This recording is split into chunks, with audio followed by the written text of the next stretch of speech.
T99 TV news. Hydraa 9 తలల సర్పమని రాష్ట్ర అత్యున్నత న్యాయస్థానమే చెప్పిందంటే వీళ్ళు చేసిన అరాచకాలు ఆ స్థాయిలో ఉన్నాయి. సీఎం రేవంత్ రెడ్డికి ఒక వ్యక్తి ముఖ్యమా లేదా రాష్ట్ర అత్యున్నత న్యాయస్థానం తీర్పు ముఖ్యమా? హైడ్రా కమిషనర్ రంగనాథ్ని మరి 9 తలల సర్పమని హైకోర్టు అన్నదంటే మనం అర్థమవుతా ఉన్నది ఎన్ని దాష్టికాలు, ఎన్ని అరాచకాలు, ఎన్ని దౌర్జన్యాలు ఈ హైడ్రా చేసిందో అని. అత్యున్నత న్యాయస్థానం రాష్ట్రంలో చేసిందంటే అర్థం చేసుకోవచ్చు. అంటే 9 తలల సర్పం ఈ యొక్క రంగనాథ్ అయితే 10 తలల రావణుడు ఈ యొక్క రేవంత్ రెడ్డిని చెప్పి సందర్భంగా మనవి చేస్తా ఉన్నాను.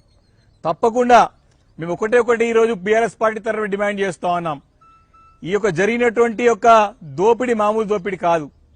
చేసినటువంటి అన్యాయాలు, అక్రమణలు, అన్యాయాలు, దౌర్జన్యాలు, దాష్టికాలు, అరిచికాలు, దీని ద్వారా చేసిన దోపిడీ పెద్ద ఎత్తున గత రాష్ట్రంలో 2 సంవత్సరాలుగా హైడ్రాను అడ్డుపెట్టుకొని చేశారు.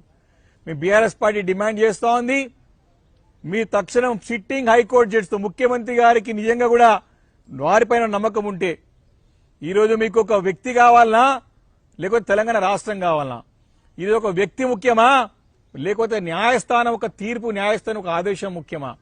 న్యాయస్థానాలను గౌరవించాల్సిన బాధ్యత ముఖ్యమంత్రి గారి పైన ఉన్నది. తక్షణం మీరు సిట్టింగ్ హైకోర్టు జడ్జితోని ఈ గడిచిన 2 సంవత్సరాలుగా ఈ యొక్క హైడ్రా ద్వారా జరిగిన అరాచకాలన్నిటిపైన ఎంక్వైరీ జరగాలని చెప్పేసి కోరుతా ఉన్నాను.